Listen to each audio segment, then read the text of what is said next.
যখন তিনি সরকারের কাছে এই ধরনের এই যে ভুল করেছেন, একটা রোমান্টিসাইজড ওয়েতে অপরাধকে দেখাবে, তখন কিন্তু আমাদের মনে রাখতে হবে অন্যরাও অপরাধ করার ক্ষেত্রে এক ধরনের আশকারা পায়। কারণ আ যে ভুল করে মাপ পাওয়া যাবে এবং যদি সেটা এখন আমি জানি না খোদ উপদেষ্টা সরকারি দল বলতে কি বোঝাচ্ছেন? যদি সেটি এনসিপি হয় যে এনসিপি সকল কিছু ভুল করে মাপ পাবে, এনসিপির জন্য মপ করা বৈধ, এনসিপি সরকারকে ক্ষমতায় টিকিয়ে রাখছে।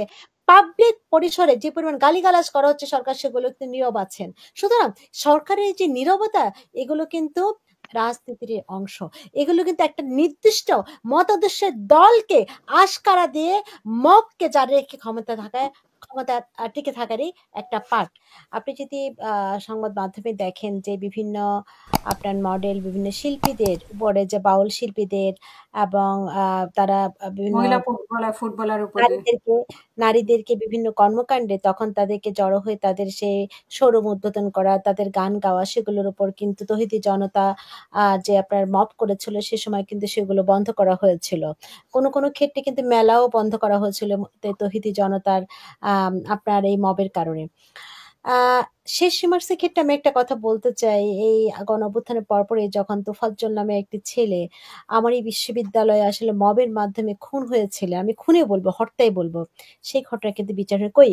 আ এমন ধরনের প্রতিবাদ তো আমরা দেখিনি সেই ছেলেটির জন্য। কারণ সেই ছেলেটি একটা গ্রামের ছেলে। সেই ছেলেটি খুব তথাকথিতভাবে মানসিক ভারসাম্যহীন ছেলে। সেই ছেলেটি আমাদের পরিচিত সার্কেলের না বললে তার জন্য এরকম আন্দোলন হয়নি। সুতরাং আসলে কে কখন আন্দোলন করবে সেগুলো কিন্তু একটা রাজনীতির বিষয় আসলে। সুতরাং কালকে এই ঘটনার পরে যে পুরো ক্যাম্পাসে বিভিন্ন জায়গায় বিএনপি বিরুদ্ধে আন্দোলন হয়েছে, আ সেটা হচ্ছে আমি মনে করি এটা বিএনপির চেয়েও এটা একটা হত্যাকাণ্ডের বিরুদ্ধে আন্দোলন। হত্যাকাণ্ডের বিরুদ্ধে প্রতিবাদ হওয়ার কথা। সেই হত্যাকারী যেই হোক না কেন, যে দলের হোক না কেন। কিন্তু আমার কাছে মনে হচ্ছে যে, যে বিষয়গুলো ব্যবহার করছে পুরা টার্গেটে বিএনপি। এখন আমার এই ছাত্রছাত্রীরা যারা ঢাকা বিশ্ববিদ্যালয়ে পড়ছে তারা তো তোফাজ্জলকে মেরেছে। তো সেই সময় তো সেরকম প্রতিবাদ আমরা দেখিনি। আরেকটা বিষয় দেখুন, এই যে আসিফ আমাদের ছাত্র ছিলেন আজকে উপদেষ্টা। আ তো তিনি যখন আসলে দেখলেন আমরা দেখেছি যে আম আ তার যে বন্দুকের ছোরা নিয়ে গেলেন, গুলি নিয়ে গেলেন। সেই ঘটনায় কিন্তু সেটাও তো সরকার তাকে কোনো জবাবদিহি করে নাই। এখন কথাটা হলো তিনি বন্দুকের লাইসেন্স রাখতে পারেন কি পারেন না সেটি নয়। তিনি উপদেষ্টা নিশ্চয়ই তিনি পারেন। কিন্তু কথা হলো সেই লাইসেন্স থাকার পরেও কি একজন সেটা নিয়ে যেতে পারে কিনা? এবং অতীতে এই ধরনের ঘটনায় ধরা পড়ার পরে সবাইকেই জেলে যেতে হয়েছে কিংবা তদন্তের মুখোমুখি হতে হয়েছে। কিন্তু তার ক্ষেত্রে কিন্তু কিছুই করা হয়নি। এই যে আমি এটা বলছি এই কারণে স্বরাষ্ট্র উপদেষ্টা বলেছে যে উনি একটা ভুল করেছে, মানে ভুল। এখন অন্যের সবার ক্ষেত্রে কি ভুল মাপযোগ্য হবে? এখন সবাই যদি ভুল করেই নেয়, সেটি সোনা নেক, সেটি বন্দুক নেক, সেটাই সবাই যদি বলে আমি ভুল করে নিয়েছি, সবার ক্ষেত্রে কি একই ঘটনা হবে? এখন দেখুন, আমাদের ছাত্র বলে আমাদের হয়তো স্নেহটা থাকতে পারে। কিন্তু যখন তিনি অপরাধ করবেন, যখন তিনি সরকারের কাছে এই ধরনের এই যে ভুল করেছেন, একটা রোমান্টিসাইজড ওয়েতে অপরাধকে দেখাবে, তখন কিন্তু আমাদের মনে রাখতে হবে অন্যরাও অপরাধ করার ক্ষেত্রে এক ধরনের আশকারা পায়।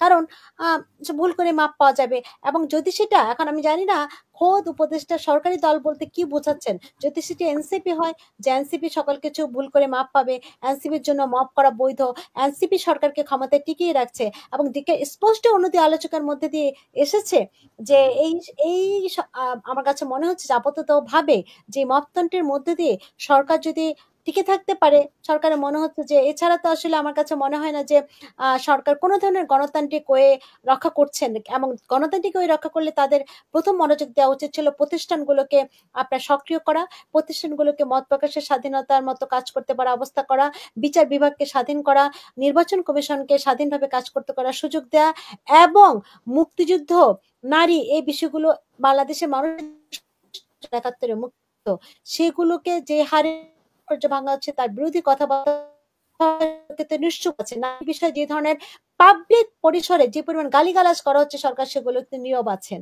সুতরাং সরকারের এই যে নীরবতা এগুলো কিন্তু রাজনীতির অংশ। এগুলো কিন্তু একটা নির্দিষ্ট মতাদর্শের দলকে আশকারা দিয়ে মবকে যারা রেখে ক্ষমতা টিকে থাকারই একটা পার্ট। আমি এভাবেই দেখি বিষয়টাকে।